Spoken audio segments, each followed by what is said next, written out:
Welcome to another episode of Pugging with Shintar, and today we are going to Terra from Beyond. That is, I will be trying to go there, but I will take the lesson to heart that I learned from Explosive Conflict last time, which is to say, if there's just nothing happening, I will come back to this later, which might very well be the case because it's a glorious day outside and I realized that the Football World Cup just started, as in the final, and I don't know how much overlap there is between soccer players and football fans, but it could be a factor. Anyway, let's have a look in general chat. And indeed, people are talking about football. Whether you're cheering for Croatia or France. No looking for group requests for operations at the moment. But I will pass the time by picking up the story quest for TFB in the meantime, and we'll see if anything happens in that time.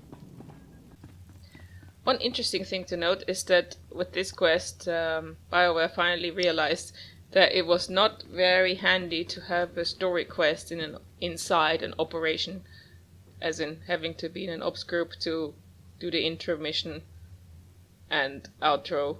So they actually put the story quest for this outside the instance, thank God, so you can prepare it before you queue for an operation and then also hand it in afterwards without having to worry about what sort of group you're in.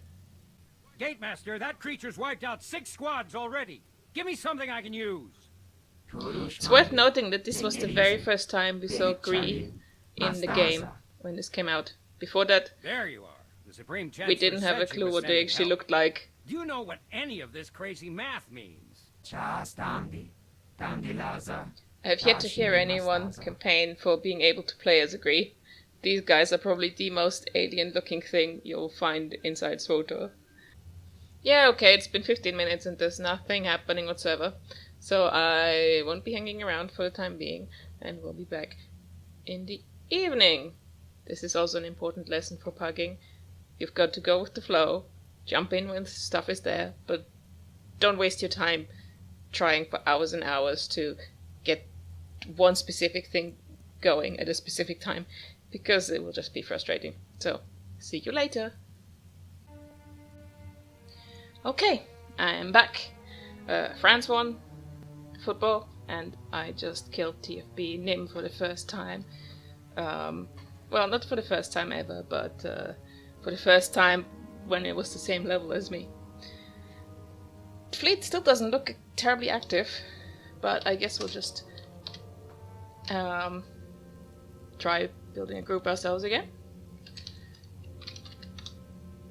Okay, not much success so far. One person seemed to only be interested in... Oh, as I say that, someone else...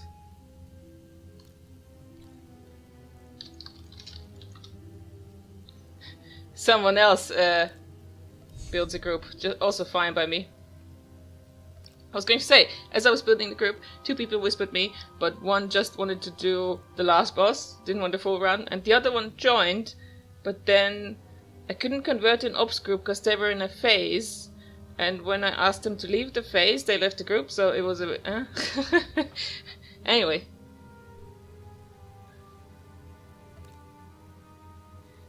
Just as I said that, another person was looking for more people, so just as well, now we're in a group with a group of 5 already, so... Oh yeah, this is the guy that only wanted hard mode? I guess he changed his mind. Oh, sorry. That was the guy that only wanted the last boss. Guess he changed his mind. Also fine. That was quick. I wonder if this is a partial guild run again, since they actually started with 4 people. Or at least they already had 4 when I joined, so...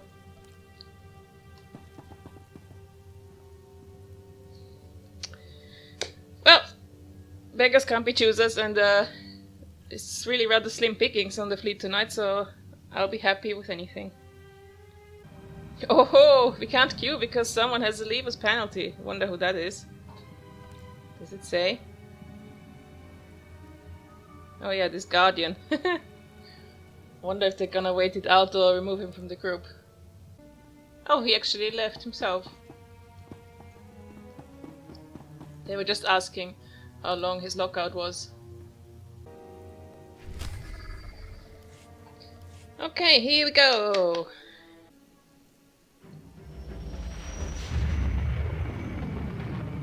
Good lord, I almost forgot there was a cutscene. What am I saying almost? I definitely forgot there was a little cutscene. Look at my shuttle landing!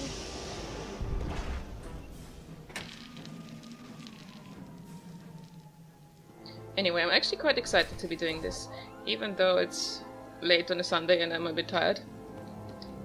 But it's Terror from Beyond! This is probably my second favorite operation after Eternity Vault. For several reasons. I just really like the design of it. It's very inventive and original. Actually, let's take a second to inspect my group. Yes, 4 people from the Knights Husseini, so it is definitely a partial guild run. Well, not gonna complain. Anyway, what else was I saying? Yes, one of my favorite operations. So, TFB came out in the game's first year, actually. We sometimes forget just how much content came out in SWTOR's first year. In September or something, I think. Funnily enough, my first run of it was actually not very good, because it came out around the time when my first guild fell apart. So we didn't really have the numbers anymore to go on a full guild run. I think we also had a partial guild run like we had here, and it invited some pugs.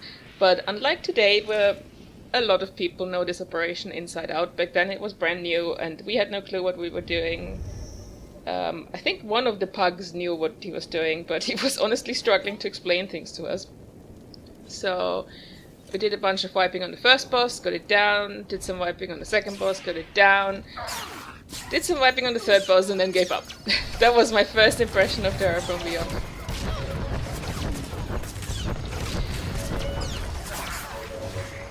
But at the same time, I guess I have fond memories of it, because wow, I have to watch my cooldowns here because I'm getting all the aggro. It was also the first operation I ran with my new guild, Twin Suns Squadron, which I'm still in to this day. And basically, it was really cool to be back in a guild and, you know, hit down this stuff with ease. So it was very exciting to me. In that perspective.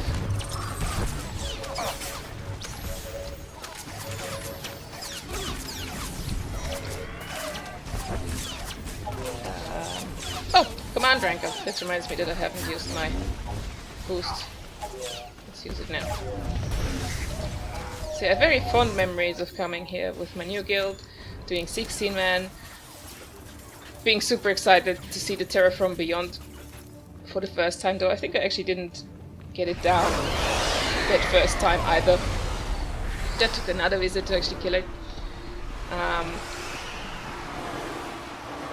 But yeah, it was amazing. And then hard mode as well was actually my first foray into more serious raiding, I would almost say. I mean, I had done hard mode, EV and KPE, but well, everyone knows what they're like. They're not real hard modes. And EC at launch had honestly been tough enough that thinking about hard mode wasn't even a thing for me and my guild at the time. But TFB hard mode was basically, with Twin Suns, I started to get into it a bit more seriously, started augmenting my gear, that sort of stuff, and had to prove myself. I remember the first time wiping on Kefes, because I think that's when I came into the guild. I think they had down the first 3 bosses on hard mode already, and I basically only just had to learn how to do them. The rest of the group would do it well as well. But Kefes was still a bit tricky, and I remember doing Kefes hard mode and just doing terribly and getting yelled at by the ops leader and being a bit intimidated. But it got better. And yeah, I just love this place with how the whole environment, with this sort of swampy planet. Who doesn't need the speeder? And with the droids everywhere and those weird neon lights, that has a certain Tron flair to it almost.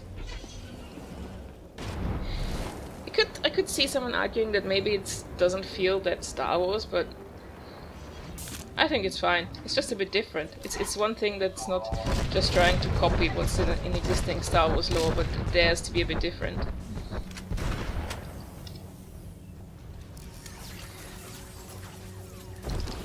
Right, first boss, the writhing horror, who is a lady. We know this because she gives birth to things. I guess the terraforming at the end also gives birth to things, which is also a she. I hadn't really thought about that before. So yeah, this boss features fun mechanics such as the tanks getting incubated and then giving birth to babies, which is material for all kinds of jokes, especially when you consider that shadows can vanish and drop the incubated debuff, basically getting rid of the babies. Yeah, I'm not gonna go there. And every now and then there is an ad, which is called the jealous male. He's jealous of us hitting the boss? I don't know.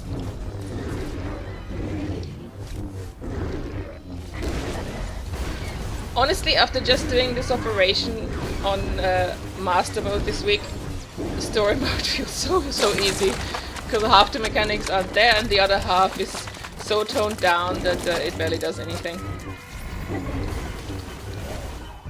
Here's the male, trying to eat my face.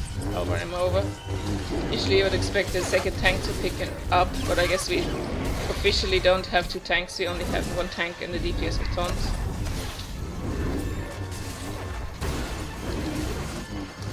Yes, one person needs to stand in this red puddle, so when the offspring is born, they go to whoever is in the puddle.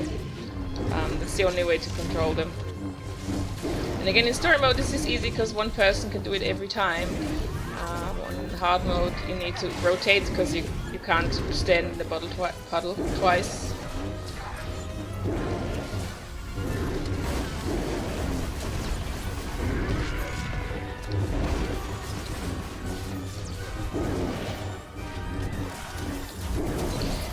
I do have to say we have some people with very interesting names in this ops group. I mean, we have Captain Nutcase, tanking, Megatron, leader of the Decepticons, don't know. I also like Volcan.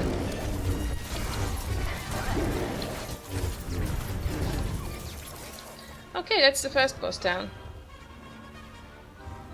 Again, I'm just gonna greed on everything. Don't need anything here. Just here for fun.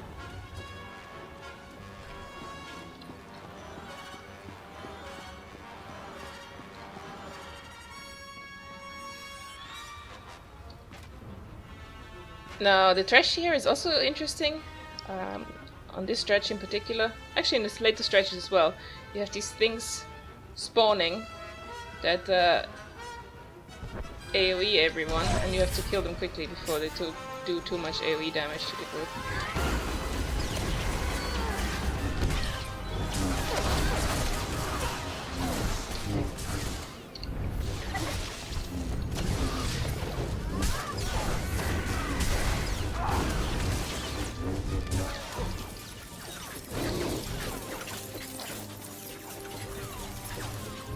Yes, there they are, the Hypergate Vortex. Does AoE damage, spawns ads, so you need to kill the vortex first, then the ads.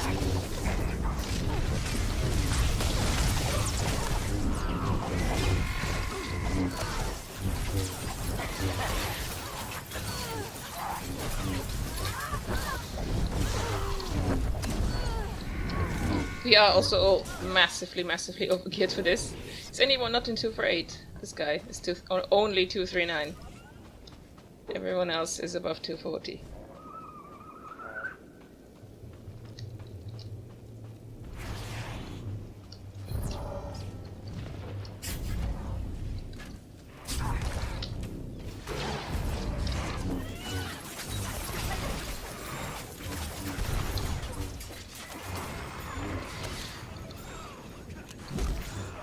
What else can I say about TFP? As I was showing in the intro, it is about Agree, which I believe are a SWTOR invention. I don't think they were in Star Wars canon before that. And you originally find out about them in this quest on Coruscant, where you don't meet any Grey, but are told that you have to negotiate with them, and they send droids to do their work, and they talk in a funny language that's hard to understand even with translators. And it was this operation that actually showed us the Gree for the first time in the intro, as I mentioned. Though there are no Gree. Well, no living Gree inside the instance. On Operator there is a Gree hologram, I guess?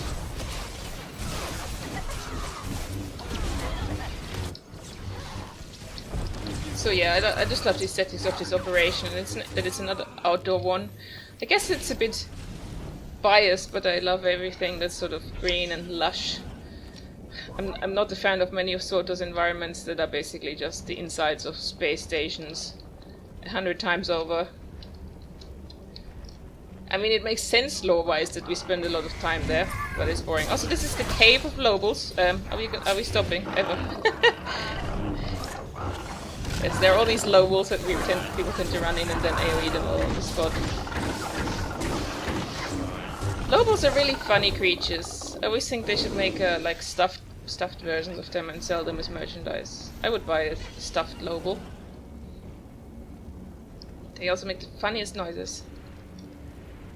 Here's the money mini-boss. I guess we're skipping it. Few people bother with these days, so I always like killing them.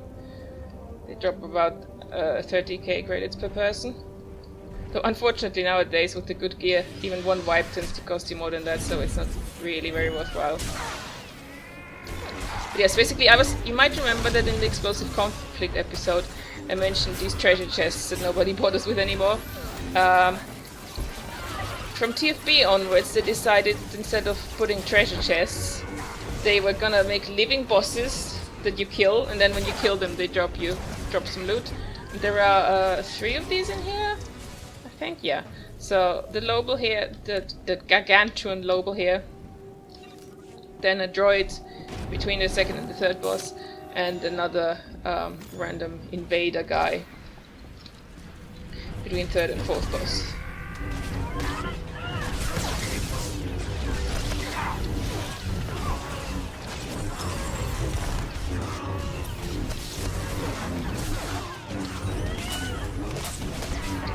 This trash is always very hard hitting.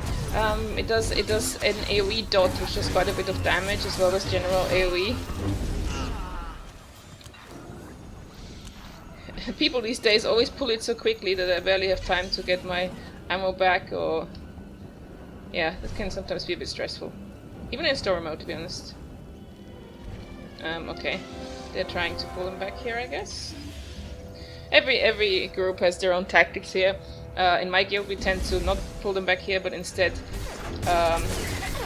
we tend to crowd control the guy that does the AoE, yank him out with the Vanguard or Harpoon, and then AoE the rest of the mobs.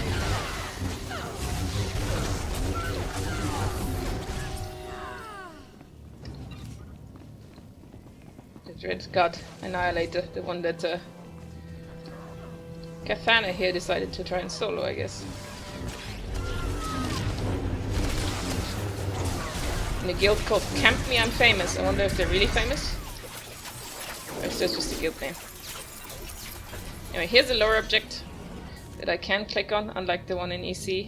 It doesn't require me, the group, to kill anything extra.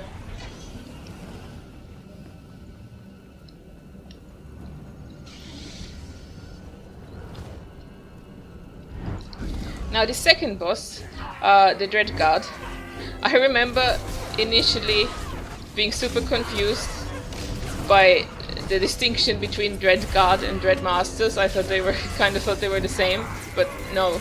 Dread Guard are just sort of the minions, the higher ranking minions of the Dread Masters, and that's what you kill here. These are pretty tough though. How they scuttle about, these defenders of freedom, blindly denying the one true path before them. They fancy themselves important. and their lives meaningful. Abandon your free will and avoid the agony of having it broken. Of all the fights I've done, I found this one to be the toughest on Master Mode in terms of healing. I can't think of another one that has healing requirements as tough as this one. Because there's so much damage. It's not so bad in story mode. Even time tanking a person. But hey, why not? Your struggle only prolongs the pain. So yeah, the plan here is you kill them one after the other. And unlike many fights of this type, this one isn't about killing everyone at the same time. I've actually never tried to kill them in an order other than Hayrad, Cyphers, Kelsara. But people have presumably tried it and figured out that this was a bad thing to do. It's kind of funny if you think about it, because it means there's basically a lot of coding in there that never does anything, because nobody bothers to even try and kill them in that order. Your struggle only prolongs the pain. Not very efficient from a production point of view, I guess.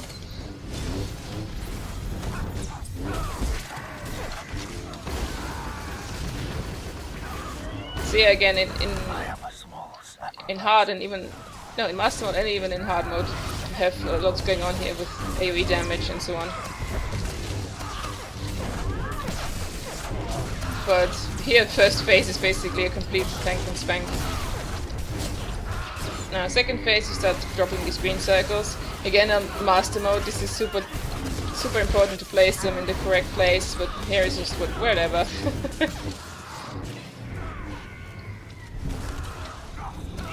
Welcome death before the end. You can pick them up if you stand in one, but you shouldn't. Unless you have Doom.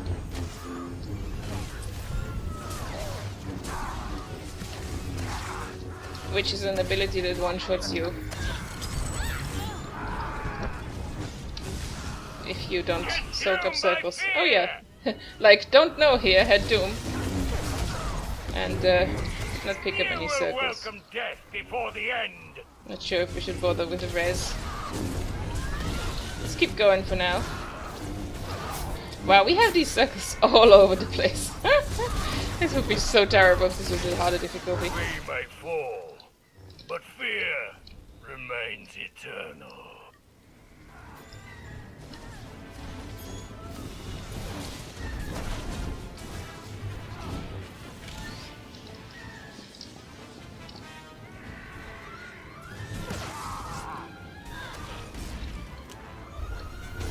Yeah, Kelsara, the third one, does this beam of death, where the person that's marked has to run away. Or they will die if she touches them. They are more forgiving than the masters.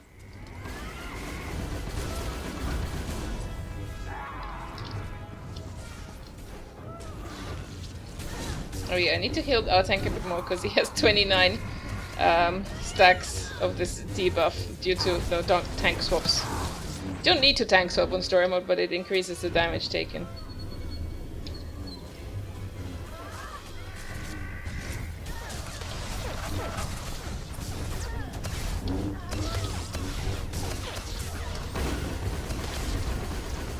We are more forgiving than the masters.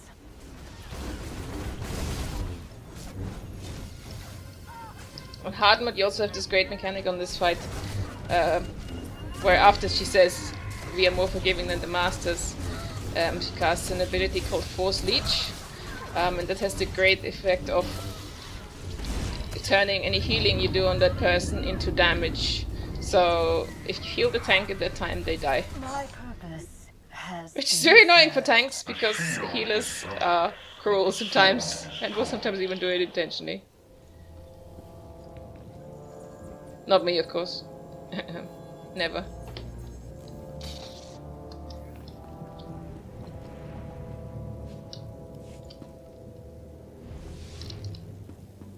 Well, even though this is a partial guild run, it looks like this guy didn't even know what to do.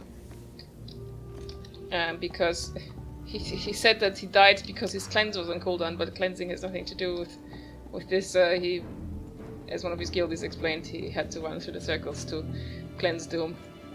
She didn't. People are spreading out. Some of them still in the previous room, and some are already charging into the next room. Oh, interesting. People talking about loot. Whether there's a rule that you're only allowed one drop, and they say, nah, just be fair. To me, this is like, this is typical of the SWTOR community, in a good way, that people are honestly not that fussed about a lot of things. I mean, it helps that we are super late into this expansion and everyone has broke gear anyway. Because in general, people in SWTOR are just not as loot hungry as in other games. And obviously we do like an upgrade. Who doesn't? But I find that people just don't fret as much about it.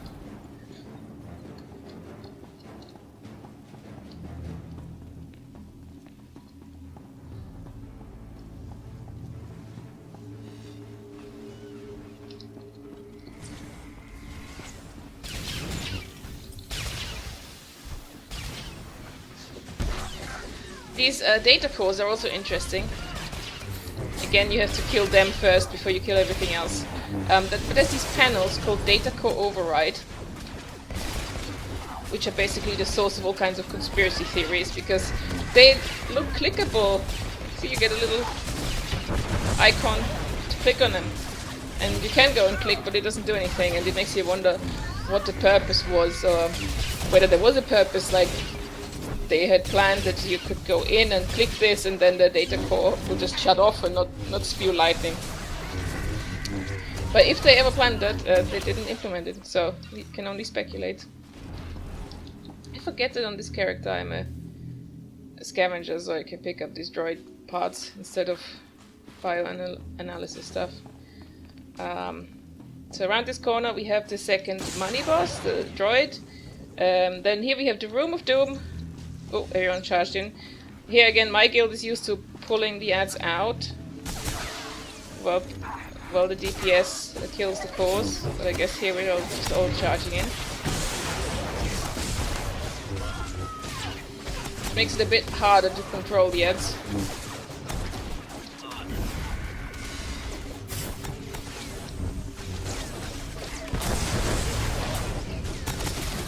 Cooldown again.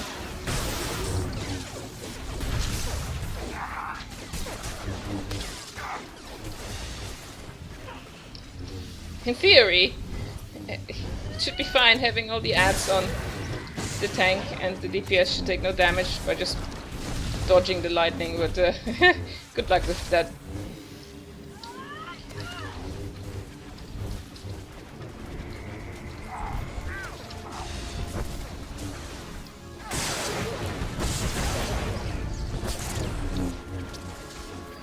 So if you don't kill the cores first, they keep calling for more reinforcements and you get more ads. So it's basically the same basic mechanic as the Hypergate vortices, just a different skin.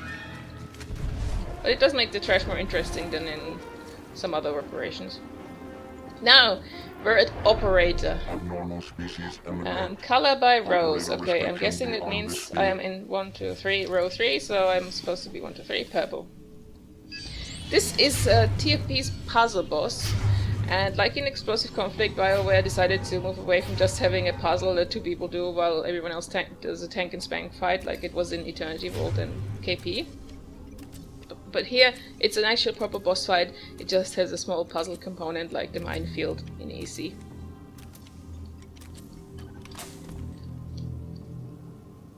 The puzzle component mostly centers around these colors. You have these 4 different colors. And basically the first phase of the fight goes through these four colors, and whoever has the active color needs to do a certain thing. Specifically, one person needs to stand in the middle and one person needs to press a button, so that's why you need 2 of each color. And while they do that, the other people run around and kill these data cores around the edge of the room. In the second phase, you also have colored circles on the floor, which again can only be removed by the person with the color. Otherwise, if you don't remove them all, well, most of the time you die. In story mode, I guess you can theoretically survive it, but not in a good state. So yeah, we see, so obviously there's doing some explaining here, because this is the one fight where even if everybody knows how it works, you cannot get away with not explaining things, because you need to figure out who takes which color, and then of the two people of the same color, who stands in the middle, who presses the button. Like, I've been told to stand in the middle. I'm used to. In my guild, I'm mostly yellow and pressing the button, but you have to be able to adapt, and I know I'm gonna be purple and stand in the middle.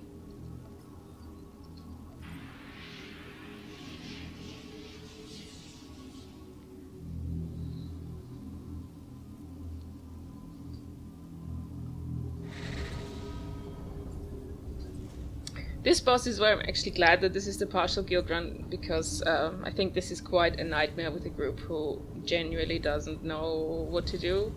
I mean, there is a reason that the first time I came here with my old guild, we couldn't make it past this boss, because everything was just confusing and complicated, with all of us being new to it.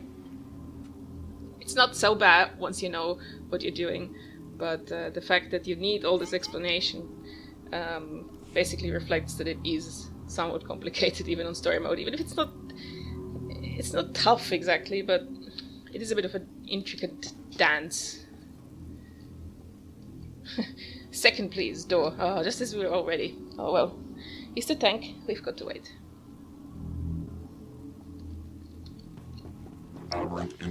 Here we go. There are some ants to start with, which you need to kill. There will be some more during the fight as well. So we start with Blueface. Megatron is channeling. What the channeling does is it lowers the shields on 2 of these data cores. So those are the ones you can kill then. One on each side of the room.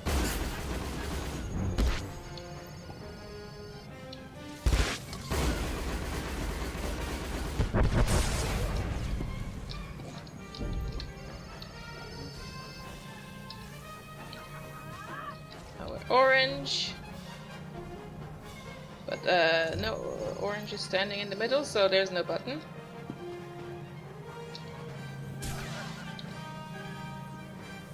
Now Martaris has stepped into the middle, and Vulcan is finally present.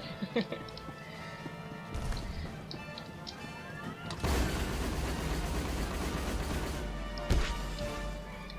hope we'll be fine on time. Let's see. This Master AI control, that is the grey hologram I was talking about earlier, has a timer which tells you how much more time you have to do this phase before, you know, you wipe. We still have plenty of time. Yay, story mode. Right, next comes purple, which is my phase.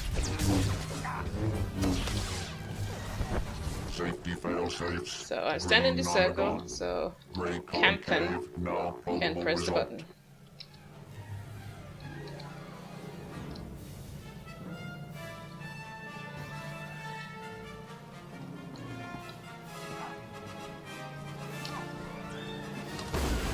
I guess strictly speaking it wasn't clear who should stand in the middle and who should press, because they said tanks and healers, but we only have one tank.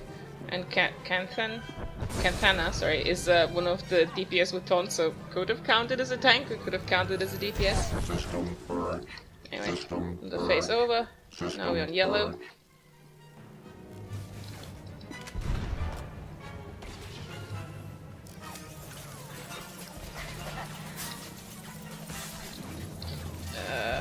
Yellow people are both in the wrong place.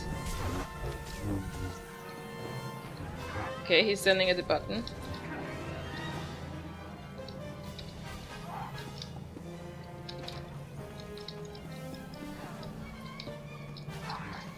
It's res. They can't decide what they need to do. Seem to be confused about it. Well, we have 24 more seconds. Maybe they'll eventually make up their mind. Okay, oh. Alright, now we have one. No. No, he moved out again. I'm guessing they're not reading chat, or one of them isn't reading chat. Yeah. Now we'll see, do we actually wipe instantly, or do we just get an ad? I'm not sure now. Well, we're still alive, so I guess which just means we get a powerful Uber ad and can theoretically survive. Uh-oh, we have a second Uber ad.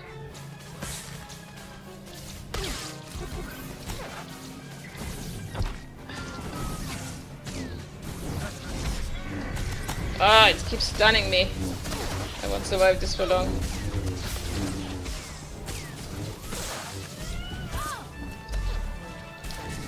Ah!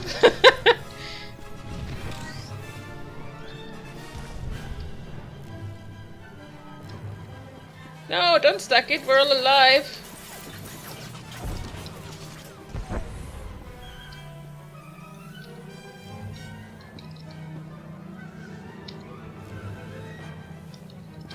But we're still not channeling, because...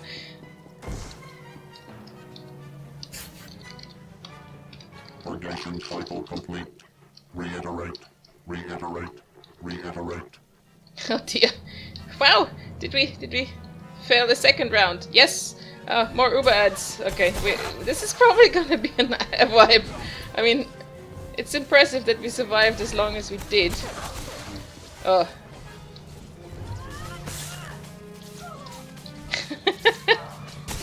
Oh dear, okay, now it's a wipe.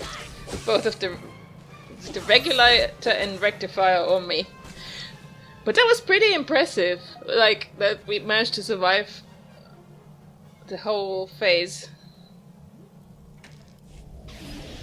So apparently we managed to pull the two people on yellow that were not sure what to do, and they just ran around instead of doing what they're supposed to. Well, one of them seemed to figure out that there was some channeling going on, but nobody stood in the middle, so the channel didn't work.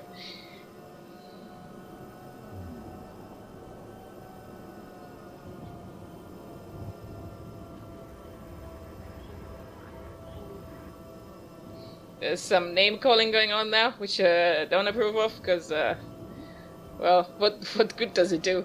Nothing. Just makes people feel bad. But, you know, I'm sure they were already feeling bad for wiping us. I do wonder if one of them has actually maybe not even done this before.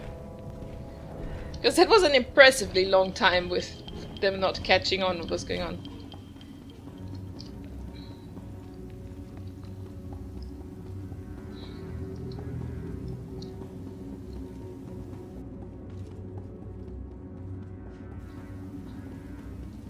Oh, I like that.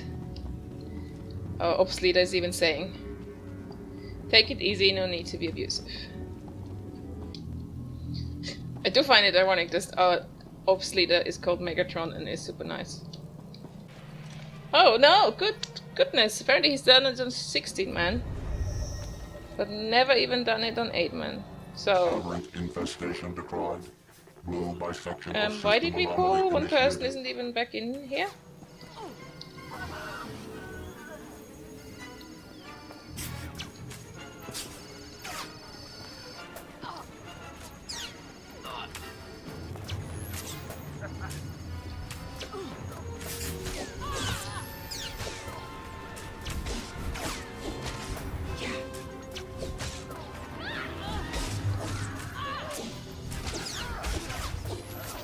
Okay, let's just wipe it again, I guess.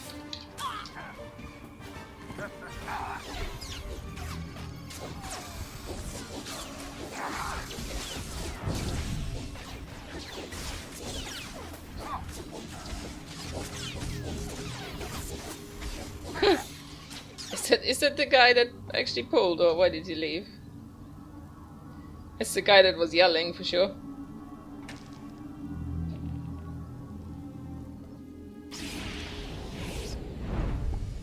So I can't tell right now whether he left in shame of pulling. I don't know if it was him, or if he left because he was clearly raging about everyone's incompetence, as you do. Alright. I was gonna say something about, you know, going to fleet Abnormal species immigrant. to Operator restriction beyond this field. to get a replacement, but since we're in the group finder, can't do that. They need to get someone through the group finder.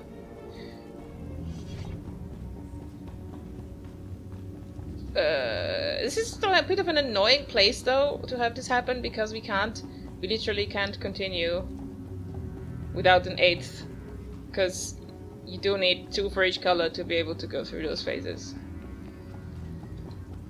And I'm not sure how good the group finder is at finding a replacement, even if it's just another DPS we need. Well, in the meantime, I'll inspect this guy's achievements.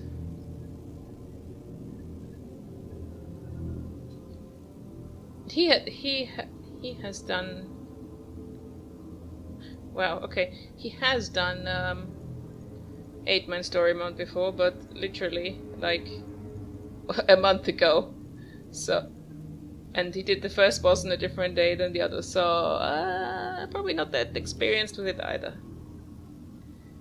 Fair enough. Fair enough. Well, what can I say? Wiping on this boss feels very familiar, at least. As does having someone rage quit. Meh. We're in combat with something. Not the boss this time.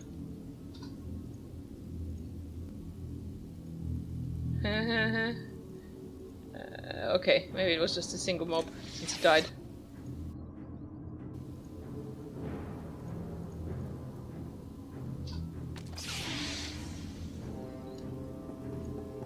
Guessing Kathana is taking her anger out on the random sleens and stuff at the entrance. That's what some of my guildies do sometimes.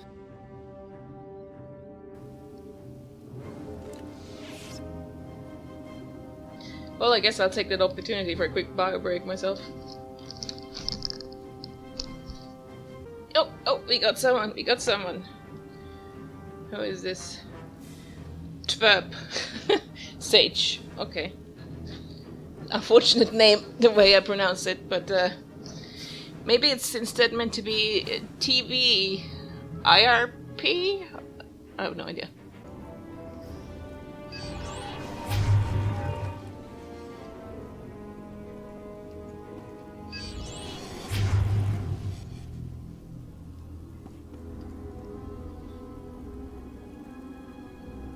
Changed color because based on my position in the ops frames, I assume they want me to go orange now. I don't mind. Oop. I'm ready. I was just typing something out of the game. Aberrant infestation decried. Blue bisection of system anomaly initiated. Okay.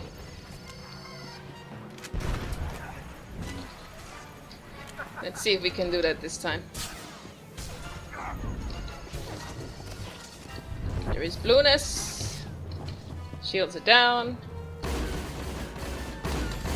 Just help out a bit with this. Oh! Shield is up again. Shield is down again. Laboratory advisory.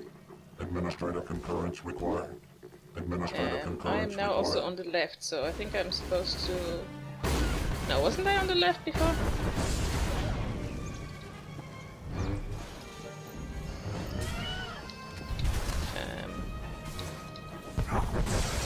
Am I clicking or am I...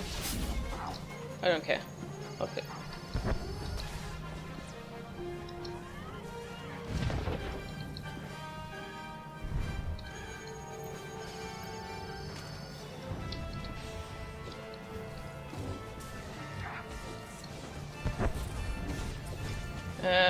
My orange counterpart is running around.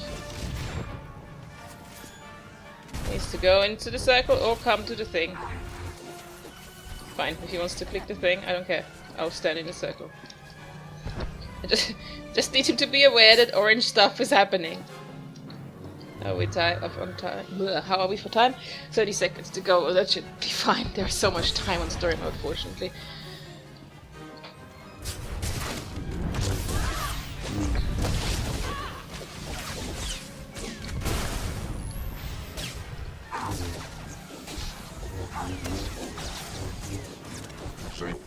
safes. Green nonagon. Gray concave. Purple. Now probable Purple. result. Purpleness. Hannah is in mid. Twerp is channeling. So far so good.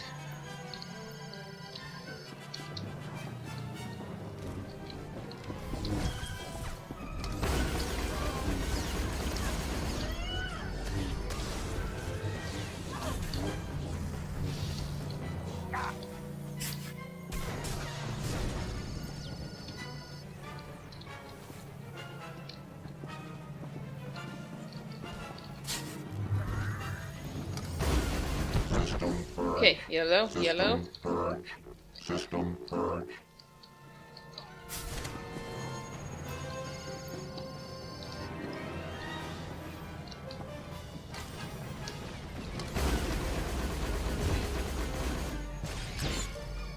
Okay, okay, we've got this. I hope. Oh. Woo! That was close. Our guy got knocked out of the circle and nearly died. He doesn't have my cooldown mojo to protect himself.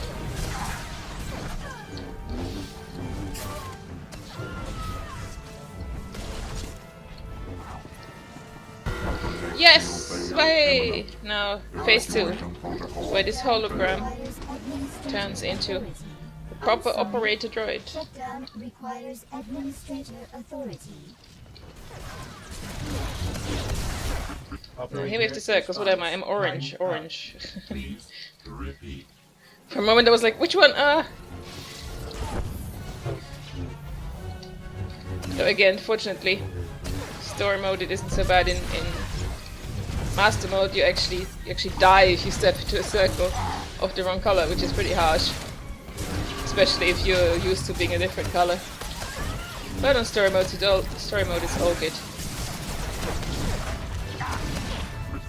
Operator response timed out. Please repeat.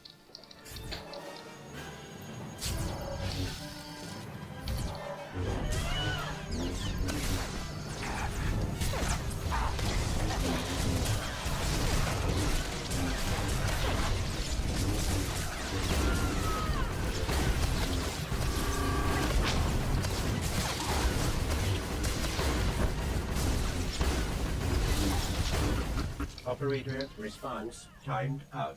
Please repeat.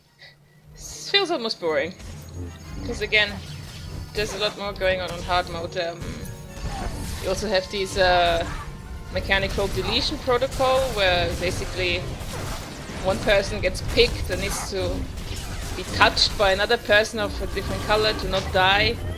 That's the short version. It's a bit more complicated than that. Operator response timed out. Please repeat.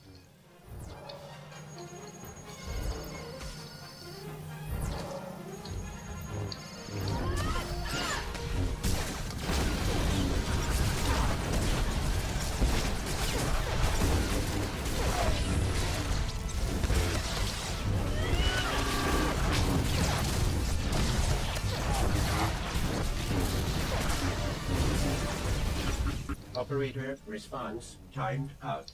Please repeat.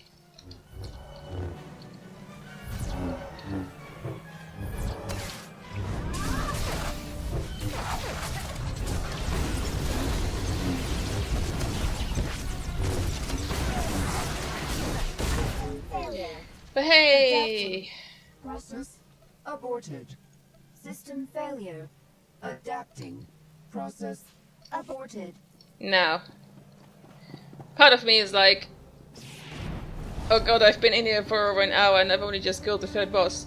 But fortunately, TFB is balanced in such a way that the end goes more quickly. It's actually a bit like Eternity Vault in that way, where you have all this trash at the beginning, but then the fourth and the fifth boss are right after each other. Actually, in EV, the third, the fourth, and the fifth are all in a row with no trash. That's not the case here. There is some trash between this one and the fourth boss, but then the fourth and the fifth one are right after each other, so that part goes more quickly.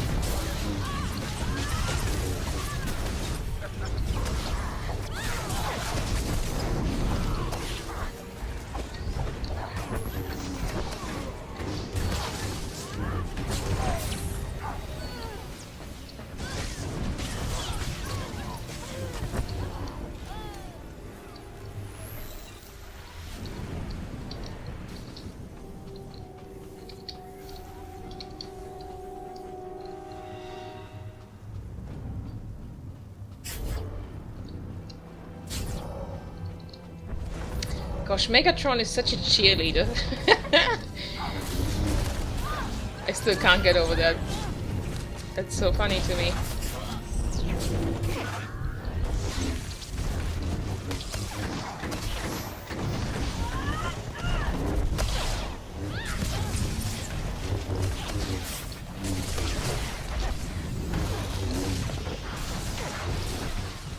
So we're approaching next Cephas, the one I called the boss that spawned 1,000 memes in my explosive conflict episode.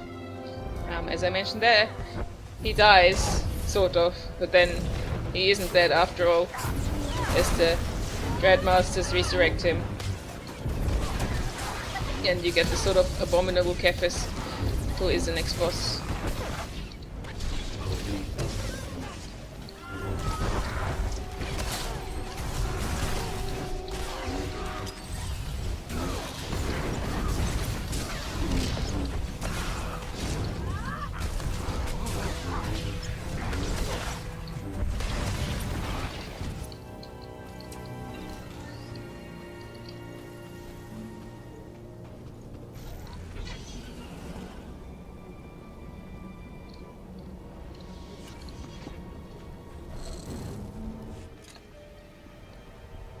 Oh, let's watch this cutscene. It's well, I was going through the wall there. That's not so good. This is always a good shot. Will be made whole. You cannot stop it. This is the ominous voiceover from Calpheus. He sounds a bit different though, compared to Dread Palace, I think.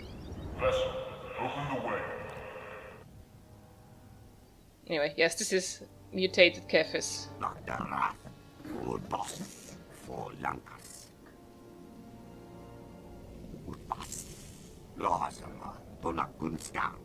Just honor the Ende Gon Unska. Aprakrota. So Tuli Mumbaris. Yeah, whatever, Cephas.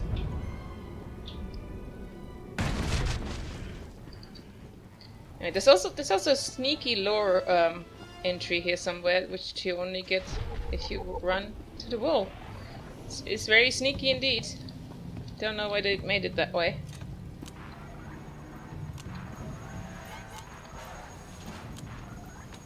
Now this is another boss that was nerfed in 4.0 and had some mechanics that used to be story mode taken out, so they are only hard mode. Which, yeah, mostly I thought the changes they made in 4.0 were decent, but to be honest, on Cephas it felt a bit overkill, because basically now the first phase of this fight is literally just standing there and DPSing him. There's nothing else to it. Because what you needed to do in the past was drag him to one of these pillars around the edge, and he would sort of spew fire on someone, and that person had to turn him towards the pillar, so his fire hit the pillar and then fell on his head. Then you could damage him. I guess that's one of those. It's one of those things that can be a bit annoying in a park, because if it goes on someone who has no clue what's going on or just doesn't react well, it's a bit of a bust. But still, it's weird that they just took it out completely, because it means there's nothing going on. I'm playing one-handed right now, just pressing the buttons every now and then. I don't even need to move.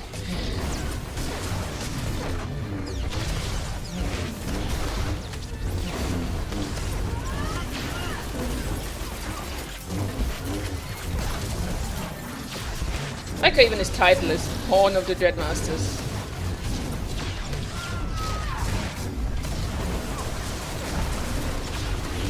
Today I feast, he says. The thing is, I never actually know what he says, because obviously he speaks Trandoshan gibberish, and who looks at the translation in chat during an ops fight? Well, I guess I can now, since nothing else is going on.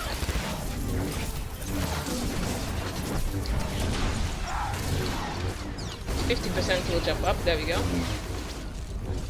He says, I am above pain, I am above fear, I am death given form. Wow, he is quite full of himself, isn't he?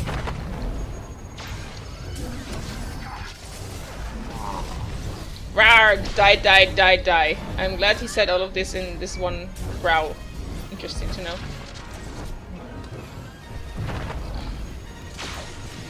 Yeah, his phase 2 mechanic is also basically pointless. I mean, he puts this nanite debuff on people, but again, it's kind of... Woo!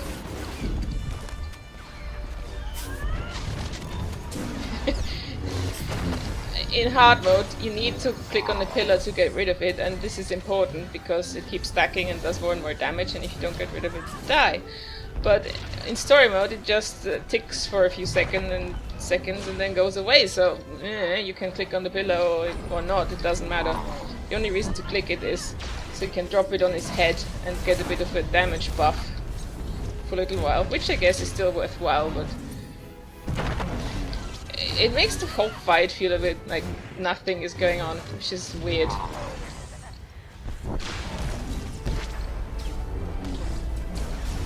What does he keep saying? He keeps saying, wow, die, die, die, die, die. Damn, I've been missing out on all this intense dialogue.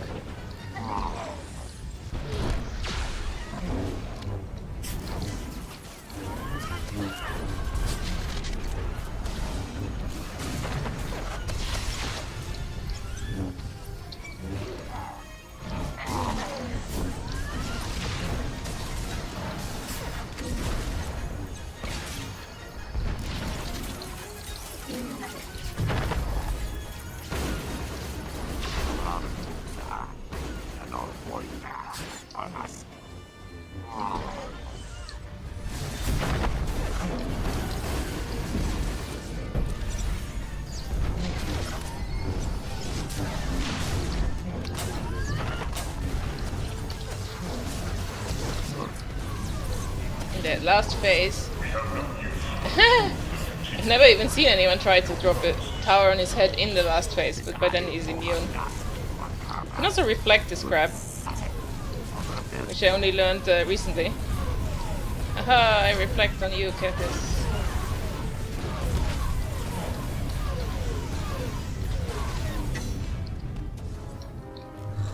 Go! Great, great.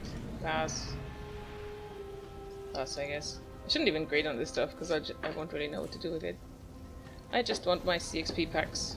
Though, to be honest, I'm not even sure what to do with those anymore. I send them to a bunch of ults. But I've got so many ults at level 300 by now, it doesn't even matter. Okay. Oh, I shouldn't have... But force of habit, I hit spacebar. I should have watched that. The amazing cutscene of the Terror emerging.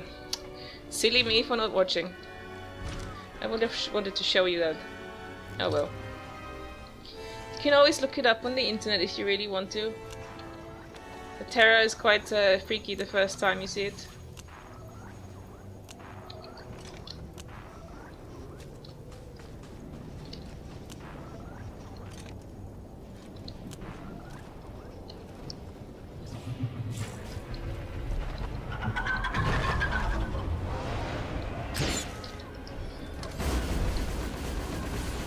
Oh god, I'm having I'm having a bit of flashback at the moment since as I mentioned at the start, I just killed this on master mode tonight, but let's just say it was not a one-shot and we spent several weeks wiping on it beforehand, so I'm like, oh god, tentacles, ah!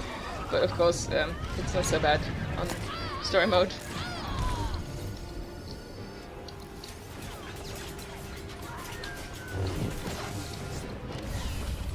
All this stuff that insta-kills on Nim barely tickles on story mode.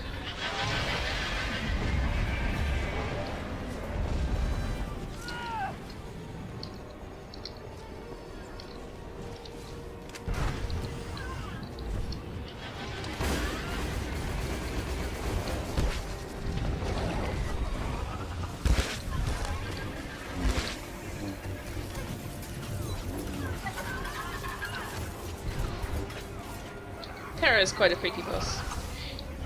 She is also, I think, the biggest boss we had until Isaacs came out. Isaacs is even bigger. But I think before that, this was the biggest operations boss we had. And that's why you don't even fight the thing as a whole, but only its tentacles. Again, I'm like, oh god, ad exploding at me. It doesn't matter.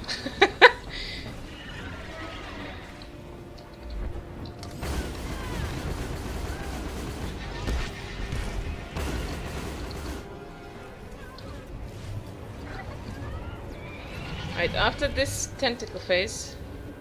Actually, I'm not sure. We might go for a 4th on star mode? Can't remember.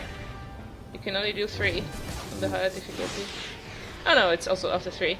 You get pulled inside into the hypergate, where nothing is as it seems. In fact, it's a bit psychedelic, to be honest. You jump through these gates and they hurl you through the air, and normal range limitations don't apply. Though sometimes you can still have line of sight issues, so it's a bit meh. Why is the terror on me?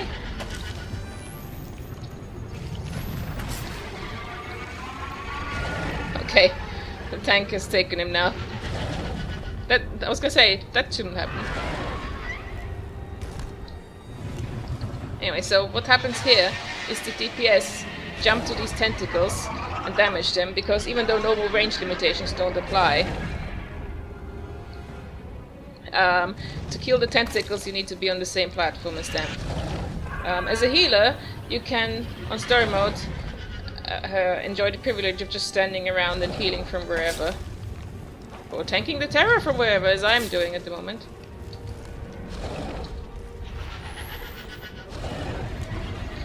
And then we have this phase here with the hypergate irregularities. Again, you need to be on the same platform as them to kill them, so people need to spread out and jump around.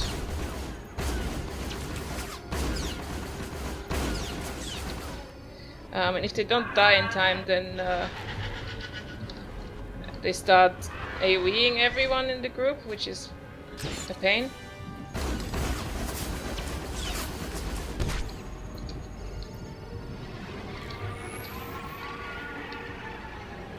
I think we got most of them. If not all of them. Yeah, okay. We're good. So now people go to the tentacles at the behind the terror and kill those. While doing this on Master Mode earlier, I as a healer was running along with them, which to be honest was quite nerve-wracking, because I wasn't used to it. Because I'm used to just standing up here and you know, benevolently looking down on them and healing them. And you can get yourself killed quite easily, because the tentacles have a slam which can kill you, or if you try to jump around the wrong way, you can end up with the same platform as the tank by accident and die that way.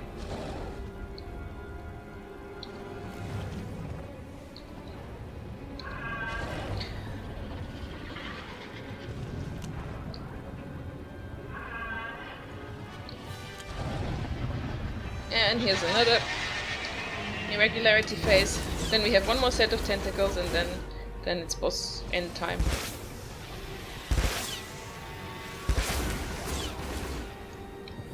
Oh, he's already killed this one. I'm gonna get this one then.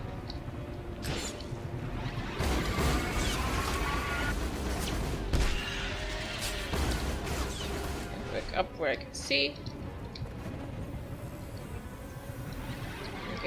Let's get people topped up again.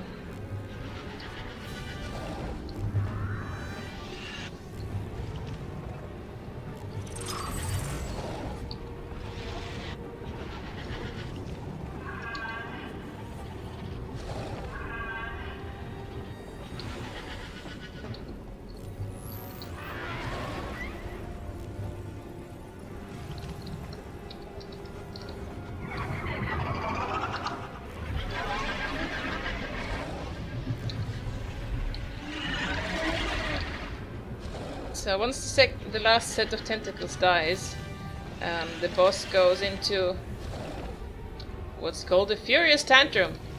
And by that point you can start DPSing the boss directly from anywhere for a few more percent until it gets sucked into the void. Didn't explain that because the reason you have to attack these tentacles, even though normal range requirements don't apply and you can shoot the boss from here, is you generally don't do a lot of damage. Oh yay, I'm tanking again. But at the end you can attack him normally. But before that, to do proper damage, you have to kill his tentacles because that takes a chunk of his health off. Her. But it should probably be a her with all the babies she gives birth to. There she goes! There it goes! I don't know. The Terra, whee! Away into the void, and we win. Yes! We win!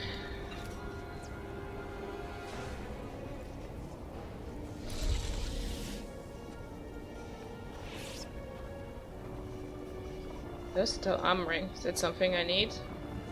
I mean, not on this character, obviously. No, I have all this stuff, so I can pass on this as well. Gonna collect my thingies, accept my quest rewards, a few more levels up, levels up. Thanks for your great leadership, mighty Megatron.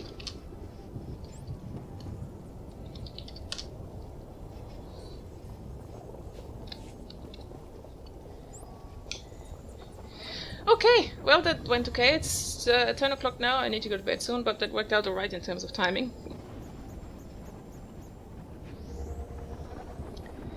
Let's go to the exit and hand in my story quest. Fortunately, I don't have to be in an ops group anymore to do that.